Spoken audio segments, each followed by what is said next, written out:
It's a good question. The main thing is, like you said, the skin barrier has changed and the skin microbiome is changed for the patients or the people who are in their perimenopausal or menopausal age group. The main reason being the drop in the estrogen. So, the drop in the estrogen is the main reason why the skin barrier has a lot of loss of ceramides. The skin becomes leaky or more agitated or more itchy in nature because the estrogen level which is needed for the proper like negotiation or proper, I'm not getting the right word, but which is needed to be in the normal levels. So the skin is looking a lot more nurtured or moisturized, which we see in our youth. So the ceramides also reduce during this perimenopausal age, and there's an increase in the pH. So we have a normal like baseline bacteria which is present on the skin.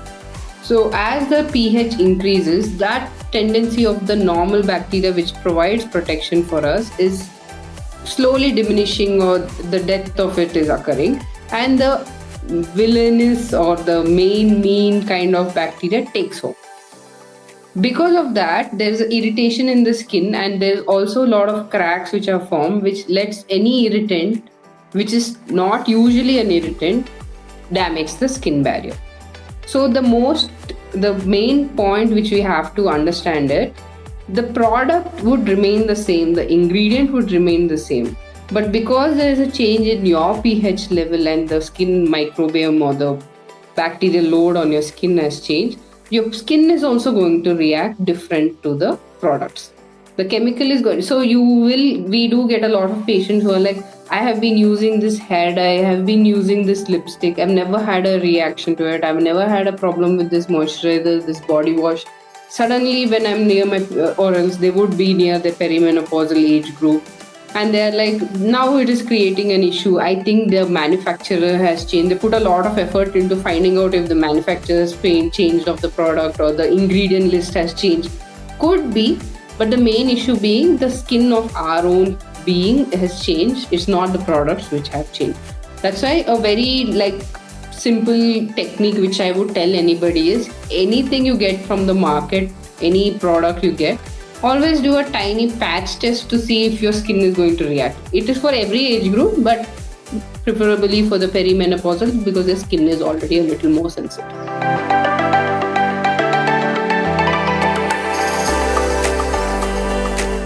Moisturizer, yeah, if you have an active ingredient in the moisturizer. If it is a baseline ceramides or hyaluronic acid, usually we tend not to because it's present in our skin too. It's very monologous to what is present in our skin. So we'll not be having a lot of irritation to it. But if you are of the kind who has a little bit of history or family history, where the skin has been a little sensitive, you have history of asthma, atopy, then definitely for any product, definitely do a patch test because we would never know what is triggering you. Because now there's a whole like 20-step routine, 15-step routine, Korean glass skin routine. All of the issues is they have multiple active ingredients. So if we want to know if you are specifically to one ingredient, how do we rule out? You have to do like a stoppage of all of them and reintroduce them single ingredient by ingredient, and then you'll know which is the problematic ingredient. So a patch test, definitely, I've always been telling it in all the groups, any active ingredient, definitely do a patch test. I would not prefer it for for moisturizers. And the other thing I want to tell is fragrances in any of the skincare products are a bigger trigger for the skin. Yeah. If for people with atopy, we will suggest them like the most basic ones which have no fragrance, which has no parabens, no silicones, because anything and everything could trigger them.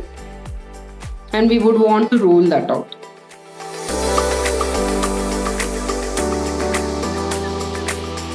Yes, we are more predisposed, but we need to take a history of their childhood or their adolescent age, where if they have history of asthma, atopy and such, we will have to keep it in the back of our mind that this patient or this person is more prone during their perimenopausal age group.